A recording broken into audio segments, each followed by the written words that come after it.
Where are the heroes? Where are the heroes? Where are the heroes? They're all gone now. My grandfather, he worked the trains. He delivered mail to the tune of their rails. The beat of the loco, the rhythm tracked. Some assault at the junction, he'd be on his back. Welcome back, everyone, to another episode of If It Be Your Will podcast. Today I'm reaching across the pond, as they say, into Scotland. I have Colin MacIntyre here from Mull Historical Society. Colin is an amazing musician, artist, author, many other things that we're going to talk about. He has a new record that just came out here in May, and it's called In My Mind, There's a Photograph. And this is in a series of records he's recently put out. The other one came out in 2023 called In My Mind, There's a Room. We'll get to the bottom of this series because it's so interesting how these records came together. And he just put out a book as well. Yes, records are enough for Colin. He also puts out books, and his latest book is called An Island Burning. And we'll talk a little bit about writing as well, but we'll focus on his music for sure. So Colin, thanks so much for carving some time to talk about you and what you do. No problem. Thank you, Chris. Thanks for having me on and for that introduction. Yeah, juggling a few things in the air, but that's the way I like it. Right. And Colin, I read that when you do your performances, you're kind of merging the two here, like your music and your literature. Is that yeah, that's right. Yeah. Can you kind of paint that picture of what that looks like when you combine those two together in a performance? Yeah, so it's basically shows I've been doing here in the UK called An Evening with Mull Historical Society. So I suppose that An Evening with makes it slightly, just makes it a bit more distinct from usual fuller sort of shows, where I might have a band or choir boys or brass or something, stuff going on stage. So this is sort of me on my own, and I quite like that as well because you can just go wherever you want with it. And these shows are, I suppose they are a way of combining the different forms that I work within, so I do readings and play songs, strip them right back, kind of the way I write them, so quite raw. And sometimes the way the audience is, I might say, I'm hearing the choir boys now, or the strings, or the things that became part of this production. So I'll sing little parts, and sometimes I'll get them involved. My not first ever release, not first single, but my first song on my debut album, MHS album Lost, is called Public Service Announcer. So it's got quite a kind of baroque, but piano, but sort of drums and alarm, there's almost a bell going through it. Lots of different elements that play off each other rhythmically, so it's quite nice sometimes because I hear all that in my head, so it's nice to kind of bring that into the room. And actually, to really answer your question, what this show is also like is just connection, so I realise it's my way of bringing my two kind of worlds together of author and musician or songwriter, but it's really all storytelling, and sometimes I'll find about 3 days before the show, as I start realizing the tour started, I was looking at what readings I might do, because now there's been 5 books. One's a memoir, so that's a bit more, obviously, non-fiction and storytelling about growing up in Mull in the Hebrides, and then my music journey, actually going to your continent, and first show is in New York, and so it's just this sort of journey. So I found myself reading to try and think, well, what should I pick? And it just kind of seems to, each night was a little bit different, but it kind of lands quite nicely on. Sometimes I realize that one reading kind of connects with a song, and then I can talk a bit about what that song's about. And then obviously the new novel you just mentioned is the second in Mull Mysteries crime series set on the island, but very much looking out as well. But that has got a kind of prologue section because it's actually a kind of play within a book. The chapters are scene-type scenes, not chapters. The first in the series, When the Needle Drops, was actually track titles instead of chapters. So the beginning of the new book, in the way that it does say in a theatre, says, please take your seats. So I was able to kind of say that and then do a reading, a little in character of a kind of one of the people who's going to become, one of the potential suspects in the novel. And then I'll just break into song. And so it feels quite natural to me because I've been doing these books now. And then you mentioned this new series, which is in collaboration with authors.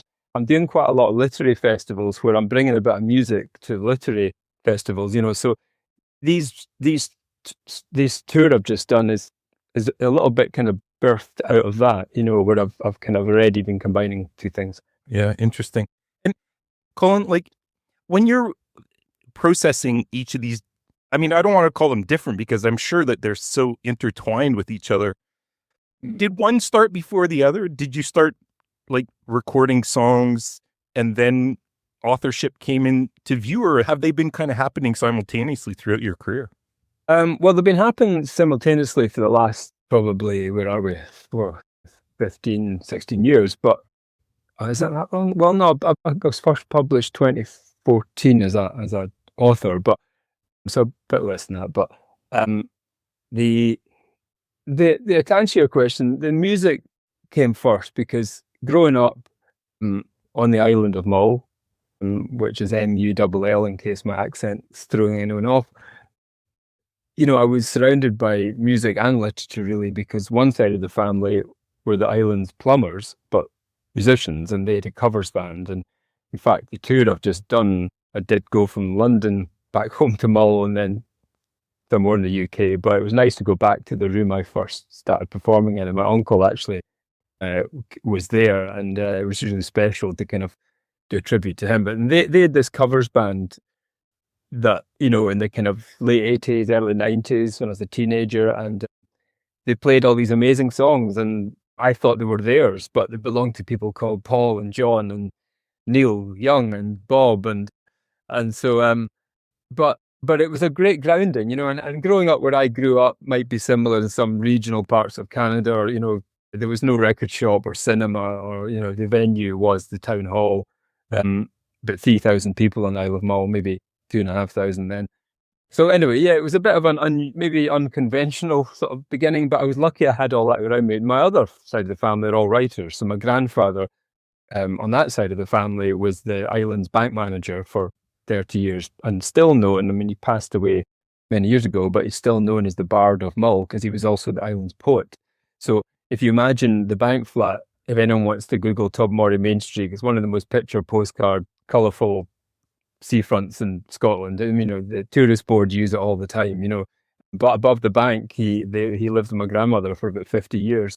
So you never quite knew when he was banking or writing the poetry. And the bank flat, as everyone, or Angus, because he was Angus, bank, everybody knew was a hive of, it was like a ceilidh. There was readings and whiskey and overdrafts getting dished out at 3 o'clock in the morning, and people leaving with a poem stuffed in their pocket, and so that so I think there was both going on for me.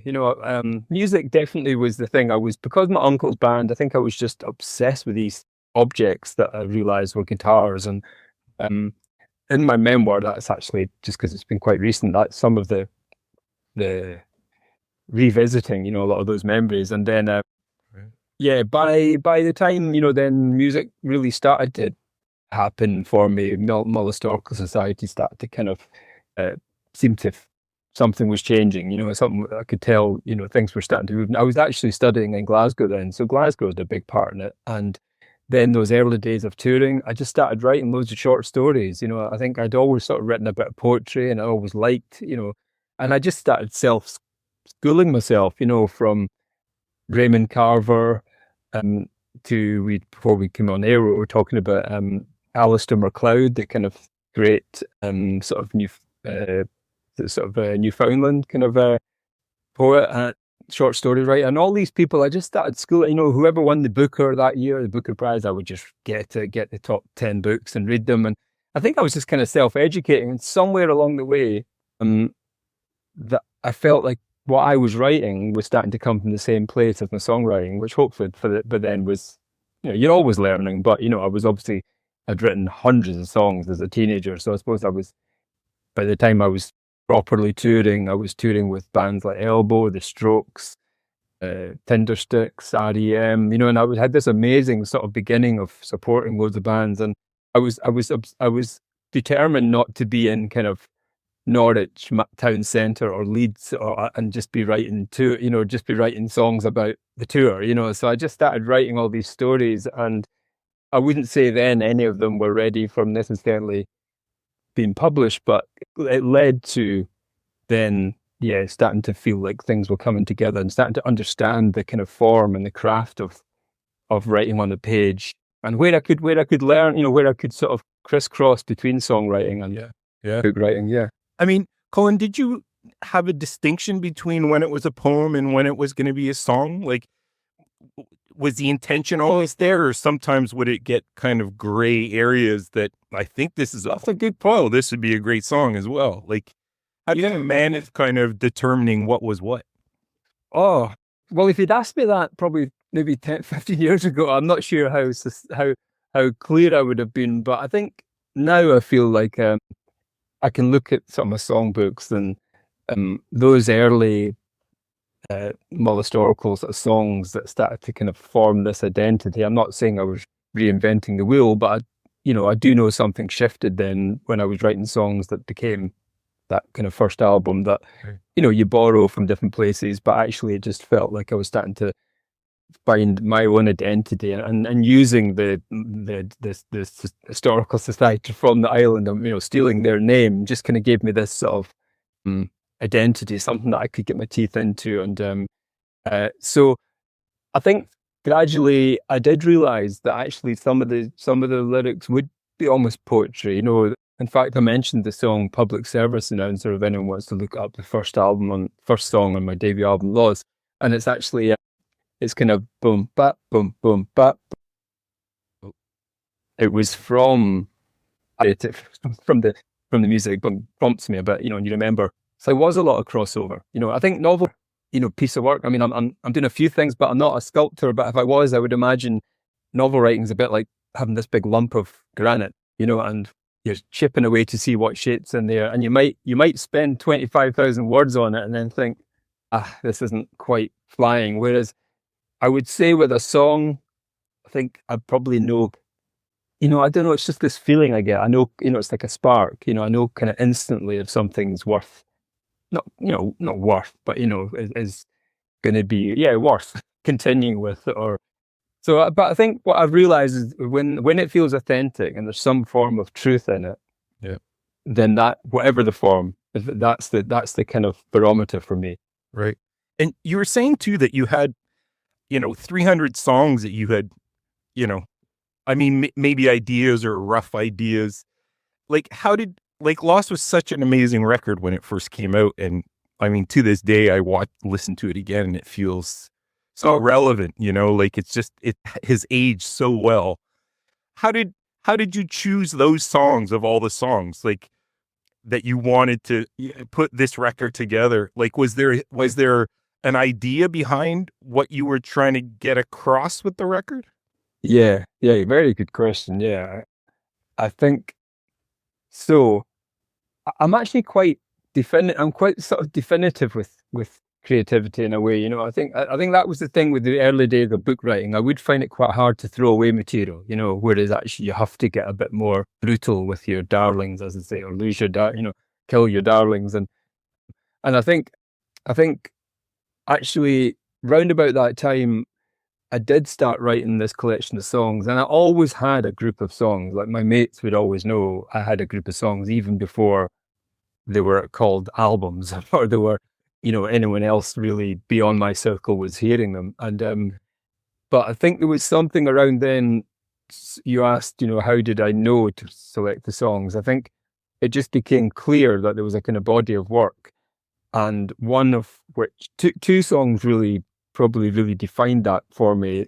And one is the aforementioned song Mull Historical Society. So I was back home from Glasgow, 25 years ago, just before that, or leading up to that album coming out. And I remember seeing which I posted out recently, but I found it recently again. Just a photo. I don't even know why I photographed this, but I have a picture of the real Mull Historical Society, and it was their AGM, or their annual general meeting, and they were being advertised in the town hall that I grew up supporting my uncle's covers band that I've just recently returned to for a night. And I'd never heard of them, and I noticed actually on the island there was, that summer I was home from uni, there was no practice swings in the golf course, and there was no dumping on the seafront, and there was no, I don't know what I remember dumping, but you weren't allowed to do it anyway. And everywhere you looked, you weren't allowed to do anything. And I just I was studying 1984 at uni, and I think I just joined a few things together. And I think that's what really these little creative light bulbs are. You just sort of connect a few things, and it feels suddenly like it's not, okay, I knew I loved Flaming Lips then. I knew I loved Mercury Rev Deserter songs. I knew I loved Bach Goldberg variations. I knew I loved Radiohead. I knew I loved, but if you kind of put them all in a melting pot, then hopefully you come out with something, that's hopefully yours or something a bit different. And so writing that song and kind of imagining this organization were running the island, that's the kind of thing that I took from seeing this Mull Historical Society. And so that really helped with a kind of theme. And you asked what was the thing pulling them together. It was really, the album was almost called Community, because probably because I came from a small community and an island, and I'm quite, I'm very interested in what it's like not to come from an island as well, and how kind of bigness kind of interacts with smallness, or supposed smallness, and I actually think the world can learn a lot from islands. So there was that song, and then the double A side, because this was my first ever release, was the MHS song and a song called Barcode Bypass, which was a song I'd written about the shopkeeper who was kind of being taken over by the 24-hour store. Yeah. Your classic first single material, who's going to have a heart attack and can't tell his wife that they're going under. Have you lost me? I did lose you, but I hear you now. Am I back? Yeah. Okay, sorry folks, I've had some tech issues here, and a squirrel, I think, has bitten my direct line. So I was cursing the squirrels when I couldn't hear you anymore. Oh yeah, so good. So we'll write something about them. Yeah. I think I was saying, this first single, Barcode Bypass, about this shopkeeper, that and the reviews all talked about kind of globalization and this shop being over, this kind of community shop being overtaken by the 24-hour store. But really, there was something that maybe answers your earlier question as well. Actually, there was something quite, not to sound too whatever about it, but there was something a bit novelistic, and that I remember becoming the shopkeeper, and just the first line is, and let me get my gloves and walk the dog some miles. So he's just going to walk off, and it wasn't in the first person before, and there was something about that song that definitely sort of shifted how I write songs, and these songs then started to inform the others, and it just became quite clear. And then unfortunately my father had passed away quite suddenly about 6 months before that, so I wrote a song called Lost, and that became the album title, but actually was also the hidden track on the album. So I quite liked, I liked the layers, I liked it not being obvious about things, and then the front cover is a dog in a wig, so nothing was obvious. But that was a really good question. Sorry for the long and disruptive answer, but actually, I love filling in this story. You're such a good storyteller. And that record was completely self-produced, and you did most of the instrumentation on it as well, right? It was pretty much you. Yeah. I'd kind of grown up on Mull, as a kid, with a 4-track recorder and drum machine and bass and guitar and keyboards, and just learned. It took me about 200 songs before I even heard of concert pitch. It's like, not that I'm comparing myself, but like the classic sort of Beatles, or all these bands of the 60s who are all recorded a bit out of tune. I was just learning, but I think I very much brought that principle into then around that time of getting those songs together, and then starting to get quite a lot of interest in label and publishing, demo money. I just was getting loads of demo money from publishers, and of course I was like a kid in a sweet shop going into the studio, because I was, my 4-track versions of these songs were probably quite compressed and a bit, in the 4-track sort of sense, and actually there was something about getting into the studio and the line that might have been a little extra guitar line suddenly was actually, I thought, well, why doesn't a harp do that, or a trumpet, and actually just the quality of being in a studio, this was in Glasgow, so it actually just kind of opened everything out. But I think I had learned to play a lot of things growing up, so I suppose I was able to just keep. I mean, I literally we just got a piano. I'd never really played piano fluently. I'd played loads of synth things in my bedroom and stuff, but I just started, and I had a brilliant pianist who'd been in loads of sort of Scottish bands through the 80s and 90s and stuff, who was my engineer, but he had to tolerate me. I wanted to play everything myself, so I would, and he would say, no, you're writing really interesting things, but I couldn't, the question was, could I play them well enough to record them? But that was just my philosophy of just throw myself in, and a bit like my uncles, the plumbers, I just considered every instrument as a tool, right? And I still do, yeah. So that's how that happened. Were you shocked with the release of Lost? Came out 2001, right? So I mean, a while ago. Was it surprising?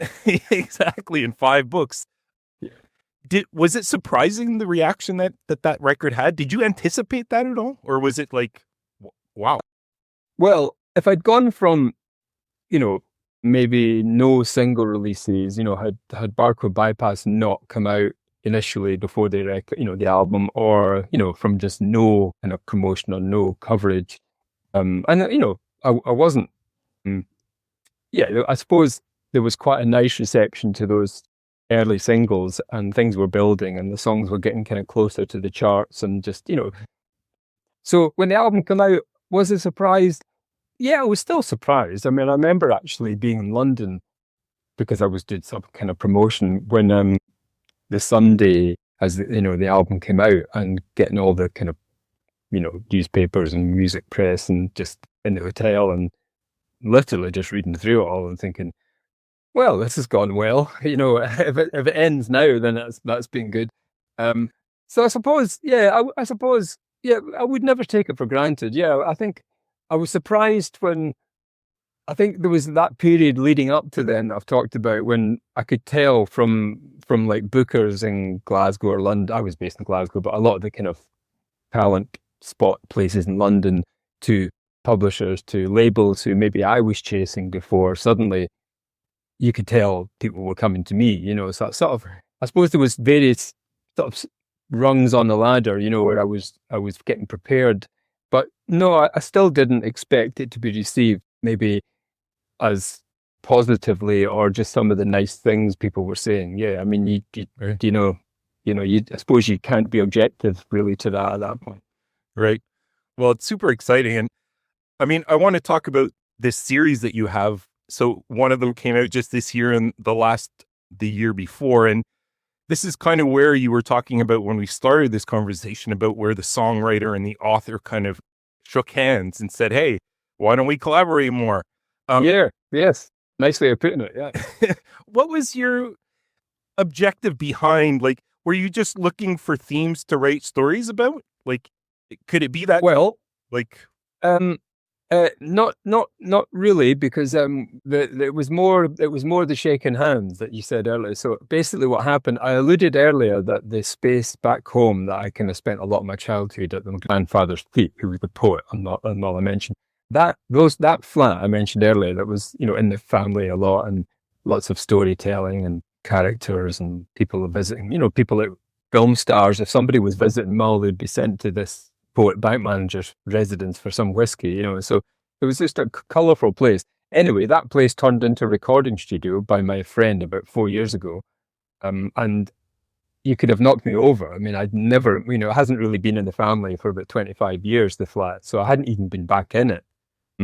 And so it was quite special to go back in there and suddenly to be actually to record in this space. I mean, it's just, I couldn't, if you told me that at any point in the last 30 years, I would have thought, what? So, and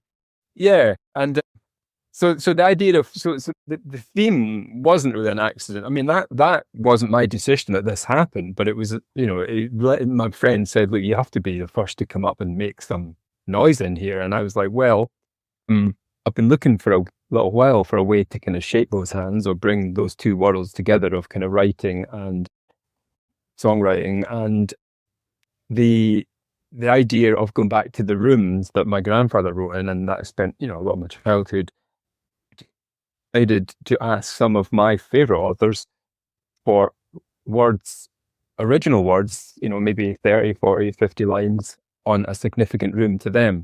And so started off with some crime writers who I enjoy, and like Ian Rankin, Val McDermid, Nick Hornby, some people know from Fever Pitch, About a Boy, It turns out, actually, the first time then it was all these weird connections, because Nick was the first one who came back to me the next day, and I'd sent this kind of, email explaining where I was going to do it, why I was doing it. And also that because I've always been a bit of a control freak, or, I've been able to write and play a lot on my record, I write everything myself. I like the idea of collaboration and thinking this is going to be, well, as it was then, my 9th album. So what can I do that's going to challenge me? And so the idea of how Bernie works with Elton was really interesting to me. How do you work with someone else's words? So I suppose there was all these things, and then the theme came from that room aspect. And yeah, Nick came back to me, Nick Hornby, the next day saying, how can I not be part of this? Fantastic. And I thought, okay, that's good. And actually, only after that did I remember the first time I ever read Nick's debut book, Fever Pitch, which was made into the film, was actually in the flat. And my grandfather, I think one of my uncles was visiting and said, you boys should read this, you'll love this. It was about football. And so there was lots of kind of connection. And then I got the Sebastian Barry, who's a kind of Booker winner, Irish poet laureate, who is probably one of my favourite authors of all time. So there's all these, I just felt again a bit like that kid in the sweet shop, and it's great. So I went back home, made it, and we mastered at Abbey Road. So we went from the bank in Tobermory studio to Abbey Road to finish it, and that was all quite special, and did some touring, and people, thankfully, it was received well. And then I suddenly thought, well, let's do more. So the second in the series, and the one we're talking about now, is In My Mind as a Photograph. So it's the same kind of principle of working with authors. They provide words, this time on a significant photograph in their life.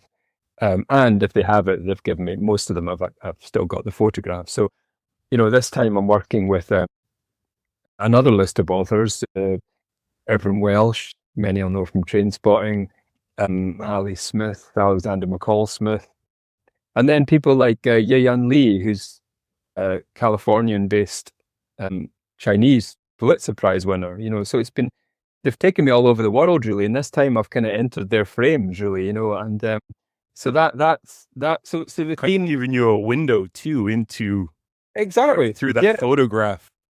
Yeah, and I would really like. So you would have a photograph, or you would have like some lines that they would share. What would inspire the melody that you would put to, like, how did you approach that? How did you approach, like, well, here are the words, now how am I going to interpret this with music? Yeah, well, I was curious to see, again, mentioning how, obviously Elton with Bernie Taupin all these years, and I thought, how, just to kind of plonk it on the piano, or, the lyrics, I should say. And how did I approach it in terms of melody? I think I don't really, I just do things quite instinctively, I don't really sort of, again, it's about being quite definitive, I just sort of think, well, I'll start going in a direction, and, there's some songs, I think you're going to play one, which I'll talk about in a bit, but it's got a 9/11 sort of theme. And then there's one which is a Palestinian poet that I'd seen speak at the Pal Fest. And I loved her. She's a poet, and she was sort of chairing this evening. And she also is quite senior in the Doctors Without Borders. So my wife's half Palestinian, and I just kind of felt a particular connection. Again, not in a political sense. It's really just about, I think what this project has really taught me is just, it's back to just human stories. In some ways it's back to that shopkeeper I started off with, it's kind of, it's felt quite, that's been the connection with me. But when I got Johan Sayers, the Gaza poet, her words just were so powerful. And so I suppose sometimes the kind of theme or the setting of the narrative would start to dictate maybe if I felt there needed to be some tension and release in the music. It's funny you asking me this and me now explaining it in words, but actually, Chris, it's just something that it just kind of happens. And then Alexander McCall Smith, who is a kind of Botswanian born Scot, who some people know from the Number One Ladies Detective Club sort of series of crime novels set in Botswana. He's just a really prolific author. I really admire. Again, somebody who I aspire to in the sense that he writes, for children. He writes for different age groups, and I like all that. And his song was called Cattle Bells, and it's set in. It's just his picture. I mean, and if anyone wants to go on, look up like on the socials, mullhistoricalsociety.com, they'll see some of the photos we're talking about. And Alexander McCall Smith is sitting on a hill overlooking the Kalahari, and he's a bit younger than he is now. And his first line that he sent me was, "This must be me." And I just thought, maybe only a novelist could write that line, And I was at the piano, and that just felt like, well, that's kind of quite a sort of slow song. And then because it's set in Africa, and I was always really loved. Well, I love Paul Simon anyway, but I love the Gracelands album, and so that one that was my kind of excuse to get the London African Gospel Choir on board. So they're on that song. They're also in the Irvine Welsh collaboration. Irvine's was a picture which folk can see of Irvine Welsh with a lady in a mask, both wearing a mask. It's clearly kind of lockdown, and a stranger who I think he'd obviously met online, but this was their first socially distanced meeting on a beach. And she's now his wife, Emma. And so that song is really about the connection of the eyes. It's called Dopamine Eyes. And so sometimes, there's quite a kind of big song, quite hopefully, not, kind of euphoric in some ways, the chorus. And I think, so I suppose sometimes, just the mood and the setting would dictate how I approached it in terms of style. Right. And I mean, the record's been out for a little bit. How are you feeling it's being received? Like, you had this intent that you had behind both of these records, this series that you've put out. Has it achieved the intent that you set forth to do? Yeah. It's funny you asked that at this point. I mean, it's only been out for, where are we? Probably 3 weeks, but I feel like I've been on the busiest spell of my life, I think, the last 3 weeks. I've been touring, and the novel only came out in, kind of April, so that's also quite new. So it's been a bit of a touring plus promotion plus, actually the album actually coming out, and so it's had nice sort of chart. It was number 2 in the official Scottish chart, and then it's had kind of a 15 in the album chart, UK, and physical sales indie chart number 8 or something. So I mean, in some ways they're numbers, but it is quite nice. And actually, the validation is good because it takes a lot of time to put these together, and a lot of thought and a lot of effort, energy. Like, it's good that people are getting what all that effort was for, right? Like, I have to say it's been nicely received, and then the kind of coverage and press has been encouraging. And actually, it's always, having now got 2 of these albums, and I will do more. It feels like there's also an extra element that I don't forget about because it's obvious. But in some ways, it's funny. Then I'll think, oh God, I better share this with the authors. I better, and so they're all now receiving copies and hearing their work. I mean, the album was finished earlier in the year, and some were sent, a private link to listen to it. But it's really nice when you actually, when it's kind of just a bit more out in the world, really, and also just starts to clear the decks to go on to new things. So I also like that. Yeah. Well, I mean, I guess that's my closing question for you, Colin. Look, I mean, such a huge amount of production in the last little bit. You're headed back out to do more of these book reading, songwriting experiences for people. What else does 2026 hold for for your fans that you can tell us? So, yeah, well, I am already thinking about the next in this series. So I've got, I've got a kind of wish list of authors and starting to reach out. And I've got a musical, which some of you Celts over there will also hopefully appreciate. It's called Culloden. So it's about the kind of last land battle in British soil, which was between the Jacobites and Bonnie Prince Charlie and all that, and the British government. And I think I was quite inspired by Hamilton, and it's a similar sort of sense of two very clear sides and two big personalities. The Duke of Cumberland, who was the king's son, who's the kind of head of the army at that time, and was called the Butcher. And then you've got the young pretender, Bonnie Prince Charlie. So there's it's just very clear lines drawn. The best things I've written, and it just kind of, it feels like somebody else wrote it. I don't know. It just happened really quickly, and I suppose I've had it in, for some, or I've had the idea of wanting to do a musical for some time. I mean, talking back to those days of before my kind of MHS stuff emerged, I loved things like Divine Comedy and that kind of songwriting where that it is almost a bit pop meets stage, and actually, yeah, Neil Hannon, somebody who then started turning up at a few of my gigs, and people that you really, really respect, and I still do, and so I think I've always, for quite a few years, I've had this kind of group of songs, and every so often I'd look at it and then I'd write more things. But you mentioned about themes earlier. I probably didn't maybe have the subject.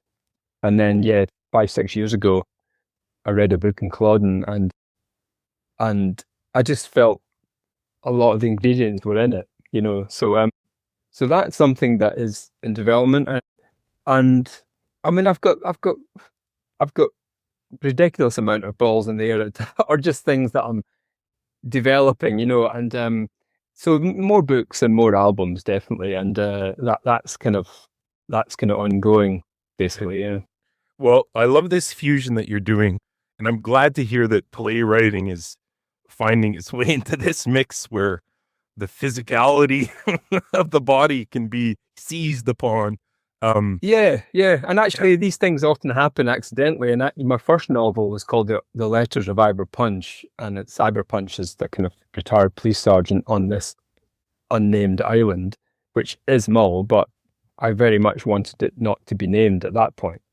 And that birthed the crime novels. So Ivor Punch has now got his own crime novels. That's the ones I've been talking about, and it's very much set on Mull. So I've loved taking those layers away. But the reason I mention that is that first novel was adapted in Glasgow and Edinburgh on the stage. So it's interesting you say that about this. So that was my sort of dipping my toe into that world, and I really did love the physicality of it. I loved seeing it come alive in front of you and working with actors. So yeah, I've forgotten about that. Really, that was probably the beginning of thinking, I really want to realize this musical sort of dream. So yeah, keep it all going. It's amazing. I mean, you're a great juggler, great songwriter, author. I'm sure the play could be outstanding. I really thank you, Colin, for taking some time. And you're such an amazing storyteller.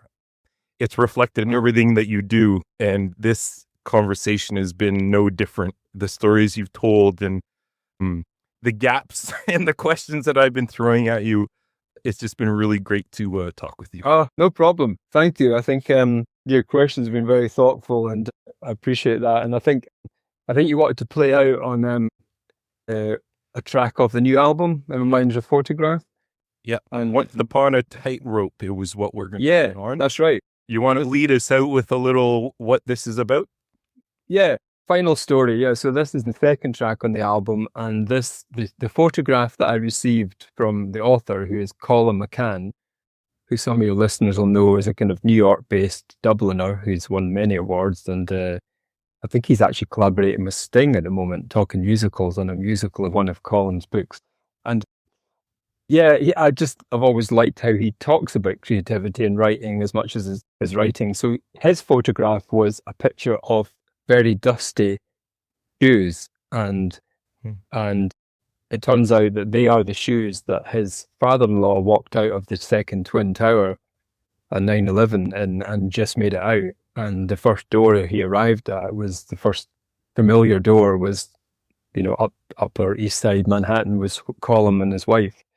This fellow's daughter, obviously. So very powerful sort of storytelling that Colin sent me, and he had really interestingly and sort of beautifully connected his father-in-law's journey to safety with, you remember the French guy who walked man on wire, the guy who walked the tightrope between the towers in the mid-70s. Yeah, so that's, I titled a lot, I titled probably most of the songs, but I just come up with that as a title of kind of pulling them both together.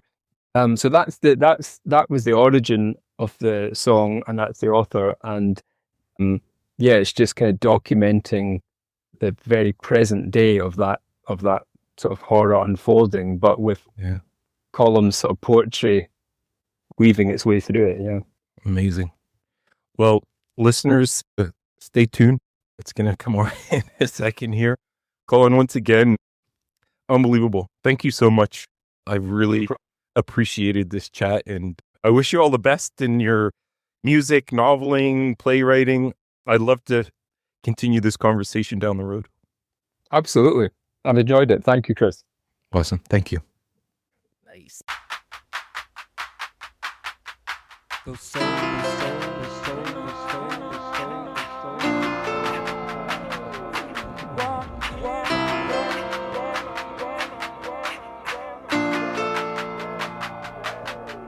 Those souls were enough to walk him out.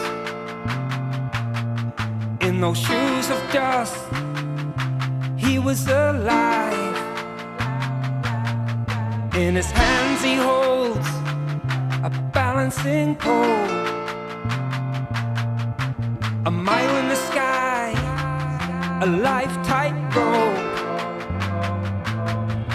Somebody called, didn't hear who it was. Both beauty and shock, a screaming red light. A quietness comes with the knowing of dread. Our buildings last shorter than us, refusing the idea of failure. It all happens in the backspin of memory. And once upon a time, a quiet man walked. And once upon a time, a city looked up. They had in their heart a union of terror. Every sadness felt suddenly alive. The TV set mute from life, and those two towers he walked, then liberty fell. The sort of man to whom days already know. He arrived for work in a graceful note, arranged on his desk, his grandchildren glow. My father-in-law without a balancing pole.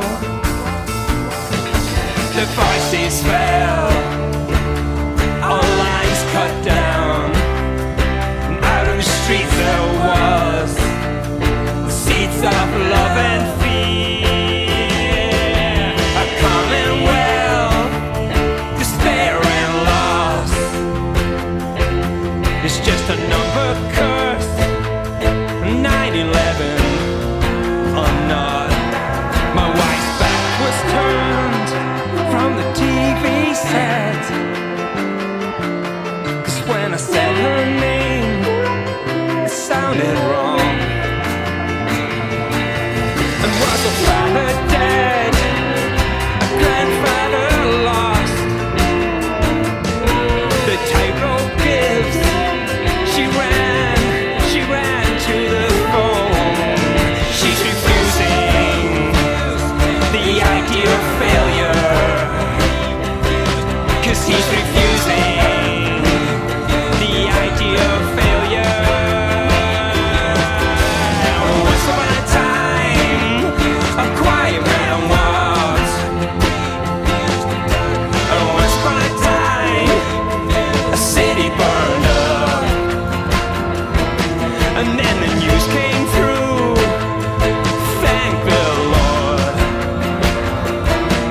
She's walking to you now, covered in loss.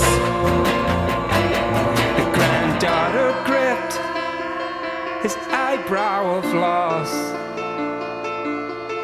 3,000 lives history's cost.